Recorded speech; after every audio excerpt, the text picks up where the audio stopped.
Conceptual Framework for Financial Reporting was issued by the board in September 2010.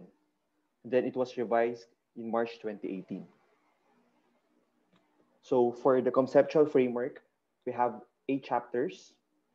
But for this session, we're gonna discuss chapter 1, the objective of general purpose financial reporting.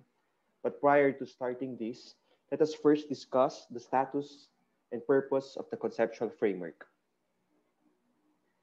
The purpose of the conceptual framework is to assess the board or the International Accounting Standards Board in developing standards that are based on consistent concepts. Its also purpose is to assist preparers in developing consistent accounting policies when no standard applies to a particular transaction or when a standard allows a choice of accounting policy. And last, it is to assist all parties in understanding and interpreting the standards. So we have to remember 3 keys here. It is used by the board, the preparers or the management, as well as all the parties. The conceptual framework provides the foundation for the development of standards. So use the mnemonics T. You have your transparency, accountability, and economic efficiency. First, to promote transparency by enhancing the international comparability and quality of information. Second is to strengthen accountability by reducing the information gap between providers of capital and entities management.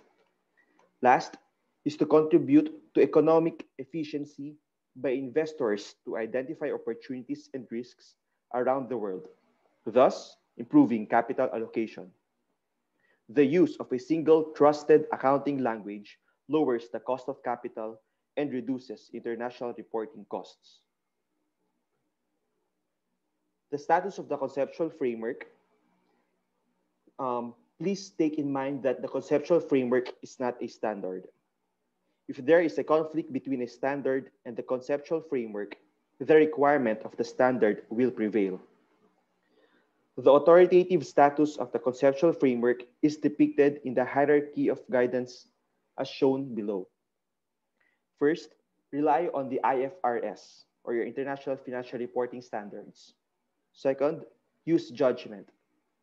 For judgment, you have 2 keys here. First, consider the management shall consider the following. So the keyword here is shall. So first for the management to consider is the requirements in other IFRS dealing with similar transactions. If there is none, refer to the conceptual framework. However, if these 2 are not present, the management may consider the following. The following are the pronouncements issued by other standard-setting bodies and other accounting literature and industry practices. The hierarchy guidance means that in the absence of IFRS that specifically applies to a transaction, management shall consider the applicability of the conceptual framework in developing and applying an accounting policy that results in useful information. To meet the objectives of general purpose financial reporting, a standard sometimes contains requirements that depart from the conceptual framework. In such cases, the departure is explained in the basis for conclusions on that standard. The conceptual framework may be revised from time to time based on the board's experience of working with it. However, revisions do not automatically result to changes in the standards, not until the board goes through its due process of amending a standard. So now, we've already known the purpose and status of the conceptual framework. Let's now formally introduce you to the chapter 1 of the conceptual framework, or the objective of general purpose financial reporting. Let's define first what is the objective of the general purpose financial reporting. According to the paragraph 1.2 of the conceptual framework, the objective of general purpose financial reporting is to provide financial information about the reporting entity that is useful to existing and potential investors, lenders, and other creditors in making decisions about providing resources to the entity. So please take in mind here that the objective is to what? Provide financial information which will be useful for whom? For the existing and potential investors, lenders, and other creditors. We may also call them as primary users. For what? In making decisions about providing resources to the entity.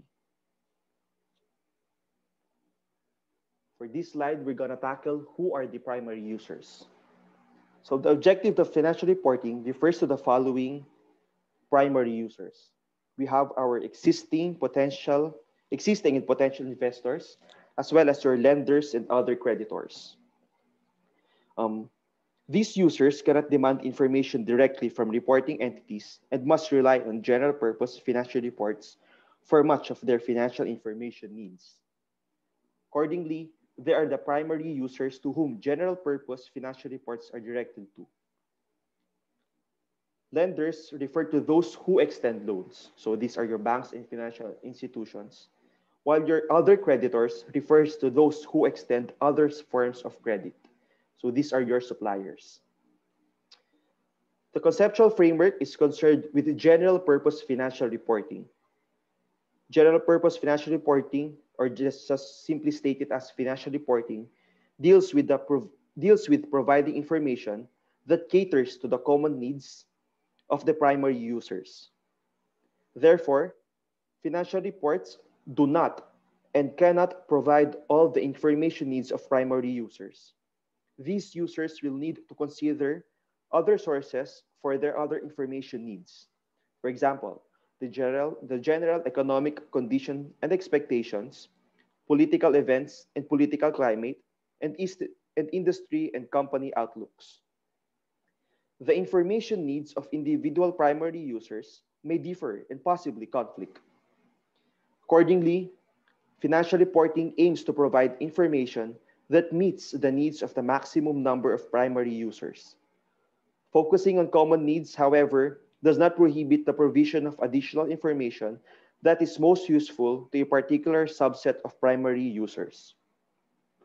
The other users, such as the entity's management, regulators, and the public, may find general purpose financial reports useful.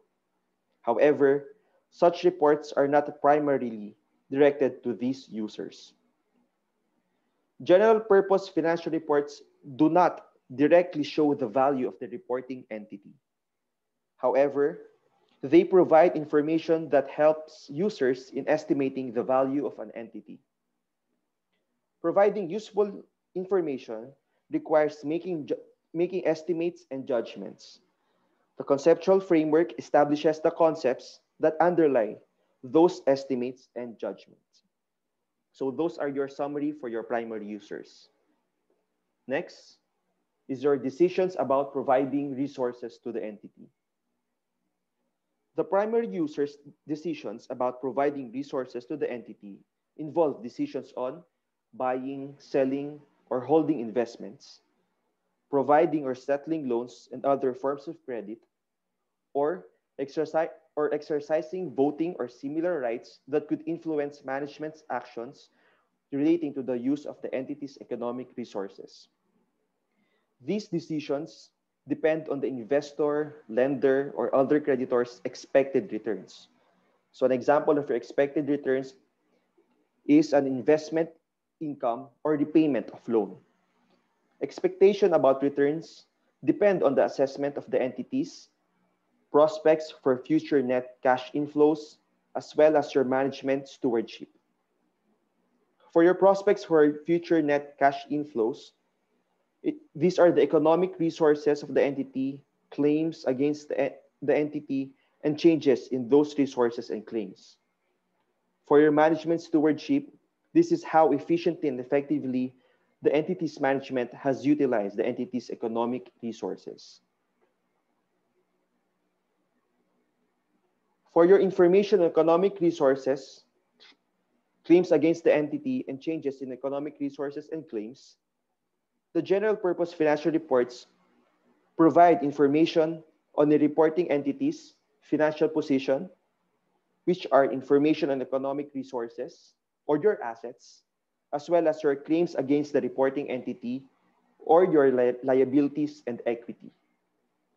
Also, it provides information on your financial performance, such as information on changes in economic resources and claims, which are your income and expenses, and other transactions and events that lead to changes in financial position. Collectively, these information are referred to under the conceptual framework as your economic phenomena.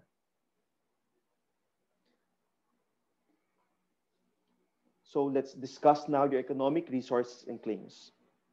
According to the standard, information about the nature and amounts of an entity's economic resources or assets and claims or your liabilities and equity can help users to identify the entity's financial strength and weaknesses. That information can help users in assessing the entity's first, liquidity and solvency. Liquidity refers to an entity's ability to pay short-term obligations, while solvency refers to an entity's ability to meet its long-term obligations. Second is for it needs for additional financing and how successful it is likely to be in obtaining that financing. And third is your management stewardship on the use of economic resources. So these 3 points, all of these contribute to the assessment of the entity's ability to generate future cash flows. The examples of this is first, your information on currently maturing receivables and obligations can help users assess the timing of future cash flows. So you can link this with your liquidity and solvency. Second is your information about the nature of economic resources can help users assess whether a resource can produce future cash flows independently or only in combination with other resources. Third example is your information on liquidity and solvency can help user assess the entity's ability to obtain additional financing. However, over leverage or use of too much debt may cause difficulty in obtaining additional financing. Your last example would be information about priorities and payment requirements of claims can help users predict how future cash flows will likely to be distributed among the claims.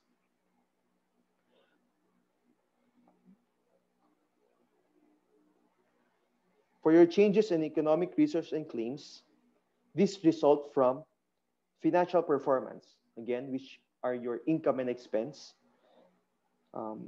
Information on financial performance help users assess the entity's ability to produce return from its economic resources. Return provides an indication on how well management has efficiently and effectively used the entity's resources. Information on the variability of the return helps users in assessing the uncertainty of future cash flows. For example, significant fluctuations in reported profits may indicate financial instability and uncertainty on the entity's ability to generate cash flows from its operations. Information on past cash flows helps user assess the entity's ability to generate future cash flows by providing users a basis in understanding the entity's operating, investing, and financing activities, as well as assessing its liquidity or solvency, and interpreting the information about its financial performance. Also, you have your other events and transactions, which are, an example of this is the economic resources and claim may also change for reasons aside from the financial performance, such as issuing debt or equity instruments. Information on these types of changes is necessary for a complete understanding of the entity's changes in economic resources and claims and the possible impact of those changes on the entity's future financial performance. Accrual accounting is greater than cash receipts and payments during the period. Why did we say that? Because the information based on accrual accounting provides a better basis for assessing an entity's financial performance than information based solely on cash receipts and payments during the period. For your last subtopic of this chapter, we have your information about the use of the entity's resources. Information on how efficiently and effectively the entity's management has discharged its responsibilities to use the entity's economic resources helps user assess the management's stewardship. This information also helps in predicting how efficiently and effectively the entity's resources will be used in future periods, thus helping in the assessment of the entity's prospects for future net cash inflows. Examples of management responsibilities to use the entity's economic resources include safeguarding those resources and ensuring the entity's compliance with laws, regulations, and contractual provisions. So to wrap up this chapter, the decisions of primary users are based on assessments of an entity's prospect for future net cash inflows and management stewardship. To make these assessments, users need on the entity's financial position, financial performance, and other changes in financial position and utilization of economic resources.